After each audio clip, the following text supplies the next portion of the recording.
I'm Tarun. This video is for assignment for changing business environment LB5228. Today I'm going to talk about a new emerging technology called blockchain. People and business have been talking about this all over the world and how to adapt them into their business. But This technology was invented by a group of researchers in 90s, which was intended to timestamp the documents so it's not possible to backdate them and or tamper with them. To understand the function of blockchain in simple terms, you need to understand what is a ledger first. A ledger is something a person uses to keep the track of the records on every transactions that happens through it. let's take an example. A new bundle of book arrives in the library. It's a very famous book and the information nowhere else to be found. And everybody wants to read it. Librarian decides to keep a new ledger for these particular books to see who is taking all the books. So let's say a person A comes in the first day and take it for 5 days. He returns the book in new condition.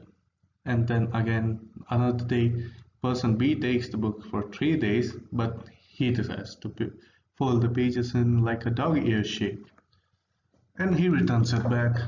And after that, a person C takes the book for 4 days, but mistakenly he just spilled some coffee over the book. And after that, when the person D takes the book, he decided to keep few pages for himself, so he just tore it off the book. And person E takes the book for a pretty long time, but he didn't damage any book himself. And person F decided to keep the book for just one day, but he mistakenly tore some pages off the book. And again, the person A wanted to take the book again, like for referencing purposes, but he gives it in the same condition he took the book. But the librarian wants to check the condition of the book this time. As you can see, the book is torn pages, feel like pages are missing from the book, there's coffee spilled all over, but there you can see there was no fault done by person A, but the librarian decides to find person A because he gives the book in a damaged condition. There is no way to prove like who did the damage or previous owner would have done that. So that's the problem with the normal ledger keeping.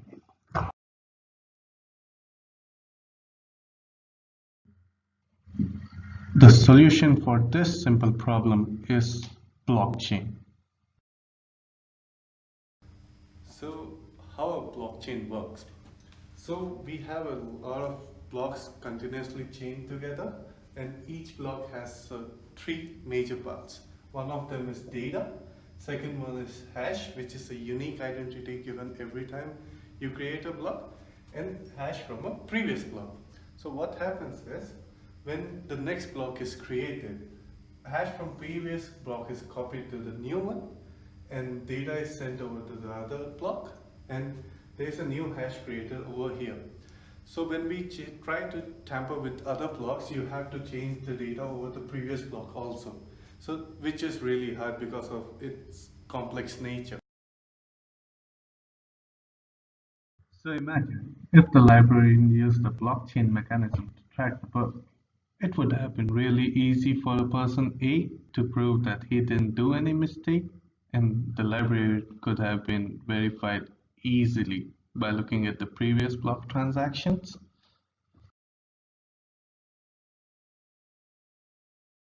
This ledger usually updates every 10 minutes. Now imagine this network is more than few million people, and if one of the person tries to tamper with the information in their block, for that information to be valid, he has to change the same information more than 50% of the network blocks to be accepted by the community. When everyone has the access to this safe and secure information at all time, what it does is it creates a trust among people which didn't exist before. In evidence, blockchain is tamper-evident and unhackable due to its distributed nature. So the trust built up between the people and the company is huge.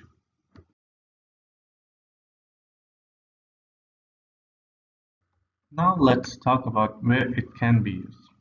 During 2008 world financial crisis, a paper was released by a person or a group of people who called themselves Satoshi Nakamoto. They call a Bitcoin an electronic peer-to-peer cash system.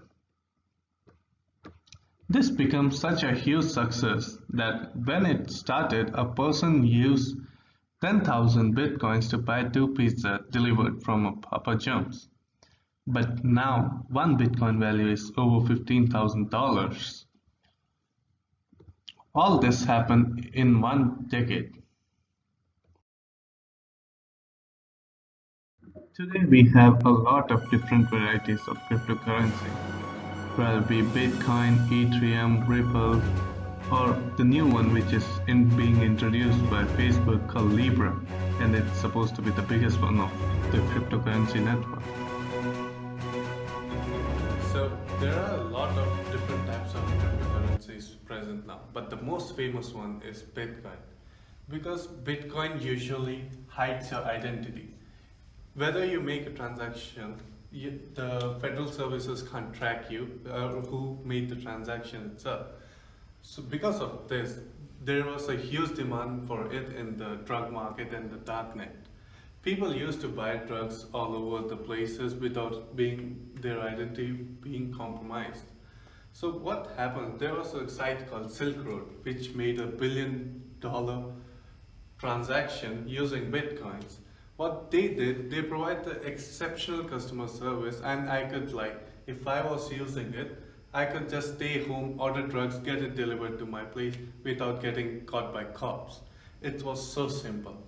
And few of the dealers in the Silk Road, they usually take your money and they were running out with the bitcoins. They didn't provide the services. So what people in the community came up was something called escrow. So what happens in escrow is a person A deposits the Bitcoin in the escrow system. A person B, the dealer, can see there has been transaction made by person A, but the escrow system wouldn't pay person B until and unless the product is delivered back to A. So that's how the cryptocurrency world joined together and the Bitcoin value rose up. And there is another funny thing. There is usually a stamp on a Bitcoin called hashtags, which can, if you dig deeper, you'll get to know the person's identity who had made the transaction. To tackle this problem also, there was something really funny about the community. They came up with a really good solution. So basically what they did was called Tumblr service. They'll take the bitcoins from each different person, like 10 people, they'll take bitcoins from 10 people, put them in a piggy bank kind of thing called Tumblr, they'll shake it and give the money back. So now I don't have the money which I was supposed to have before. I would have some other person identity. So that's how I got the transactions made more secure and more difficult for FBI to make the transaction. That's how good online drug market looks like. Now, where can the blockchain models be applied in the business industry? It can be applied where the FIT model is applicable. F stands for fraud. It means where there have been history or likelihood of fraud in transaction, we could use blockchain there to reduce the fraud occurring. Next would be I for intermediaries or middlemen. If the middleman is not providing any actual value to the company, he can be taken out. In general, the time for average transaction reduced from 2 hours to 15 minutes.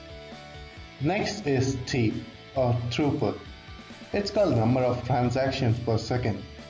Blockchain can now do up to 400,000, and as of Mastercards, it's used to do only 80,000 transactions per second. And the last is stable data. For blockchain application, you won't want the volatile data. You want something that is going to stay same for life, such as ownership titles and personal information.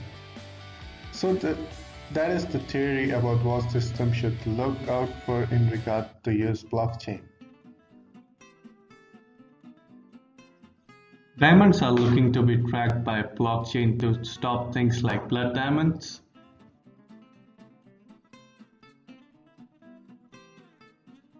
The Bank of England has started the blockchain is a significant innovation that could have far-reaching implications in the financial industry.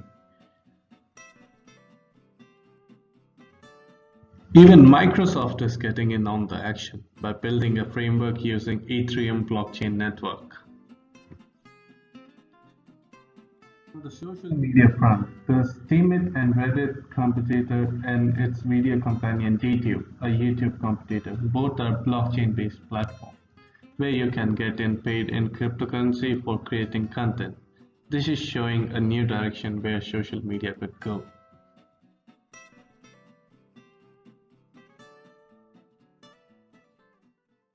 Let's look at the wider aspects here. Dubai has set its sights on becoming the world's first blockchain-powered state in 2016. Representatives of 30 government departments formed a committee dedicated to investigate the opportunities across health, record, shipping business, registrations, and more. It is estimated that blockchain will amount to $1.5 billion in savings per year.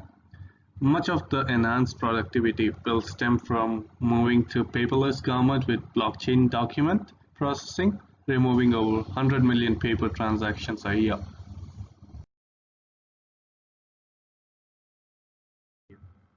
The Estonian government has partnered with Ericsson on a blockchain initiative to create new data center where all the public records are stored on the blockchain database. South Korea. Samsung, of course, is creating blockchain solutions for South Korean government, which will be put to use in public safety and transport applications. Financial services. Barclays Bank has launched a number of blockchain initiatives involving tracking financial transactions and combating fraud. Barclays state, quote, our belief is that blockchain is fundamental part of new operating system for the planet, end quote. Real estate. Ubiquity is a startup that's creating blockchain-driven system for tracking complete legal processes, which usually creates friction and expenses in the real estate transfer. So that is just a fraction of what's going on in the blockchain space. It's becoming clear that shift is taking place. There are some big players can see this as a viable option in the future, and they are getting on board so they don't miss out. For example, IBM alone is working on 400 different blockchain projects with 63 different clients. But who is the biggest winner of blockchain? In its early days, but it seems that blockchain biggest winner will be those who want to cut the middleman. As long as you have access to a smartphone, you have way to conveniently access money. Additionally, blockchain is a decentralized system, which means that you don't get charged to transfer money the way you would with a typical financial institute.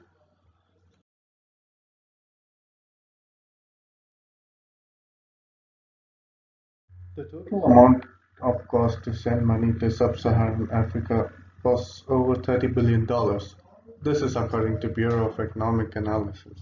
So $30 billion just in frictional losses just by having middlemen. And a platform called BitPizza directly aims to solve this problem through blockchain technology. And I'm sure that there will be many other projects on the way. Same amount of money will flowing from well-off nations to poor nation as it is today. Many tens of billions of dollars can be generated using blockchain. So that rounds out the end of this video, and let me know what you guys think about blockchain. And has this video widened your perspective a little bit? I personally think that it's very early days, but in the next 5 to 10 years, blockchain or similar technology will be a huge deal.